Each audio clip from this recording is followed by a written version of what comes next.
Hi everyone! For those of us in Harris County, these past few weeks have been the coldest part of winter so far. But it's usually at this time of year that we start looking forward to spring. I know a lot of gardeners are already flipping through their seed catalogs. I start thinking about flowers as well, especially when Valentine's Day comes around and the stores have displays of roses everywhere.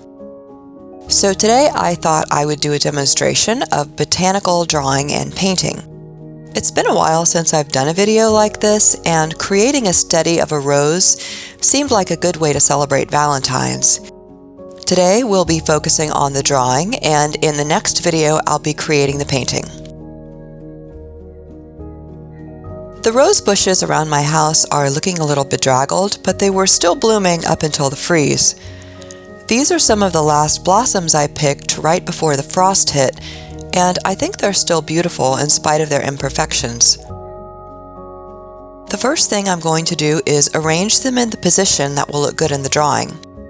Sometimes you may need to use tape or pins to arrange a botanical specimen, but in this case I didn't need to. I spent a while arranging the fallen petals also.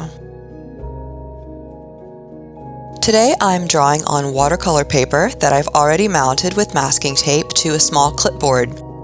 Sealing the edges will help prevent warping later on, once I start painting. The best tip I can give you when creating a botanical drawing is to take your time, slow down, and really study the specimen in front of you. We all have a mental image of a rose, or whatever we happen to be drawing. But that mental image lacks the details, imperfections, and unique shape of the real thing. For botanical drawings especially, we want to capture the flower right in front of us.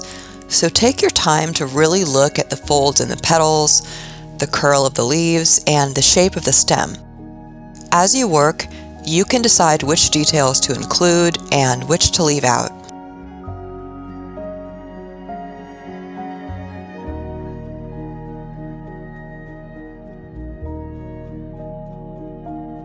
Another tip is to roughly sketch out the entire specimen before starting to refine any shapes or details.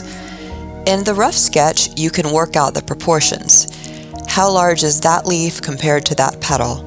How far is the end of the stem from the tip of the blossom? Your drawing doesn't have to be perfect, but taking the time to get the proportions right will prevent you ending up with a drawing that might run right off the page, or a leaf that's much too big in comparison with the blossom.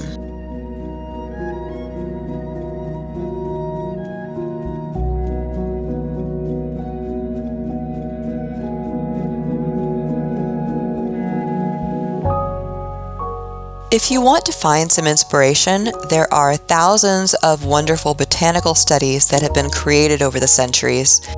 Lots of museums have digitized images in their collection archives, and a quick Google search will work as well. It's always helpful to study what other artists have done, the way they arranged their plants and flowers for their images, the way they used colors, and the details that they thought were important enough to include in the image.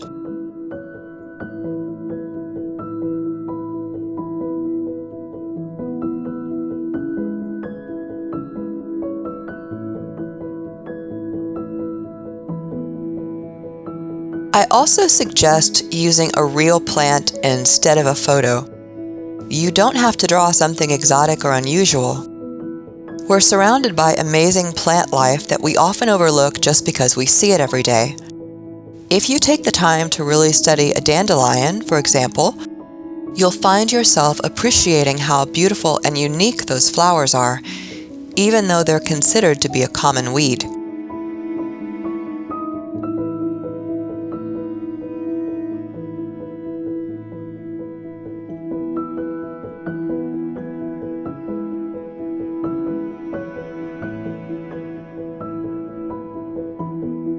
So as winter drags on and we look forward to spring, I encourage you to find a plant or flower, even an imperfect one, and take the time to really look at it. Even if you're not an artist, you'll find there's beauty all around you, even when most of the landscape looks faded and asleep. Thank you for watching, and I'll see you in part 2 where we'll be painting the rose.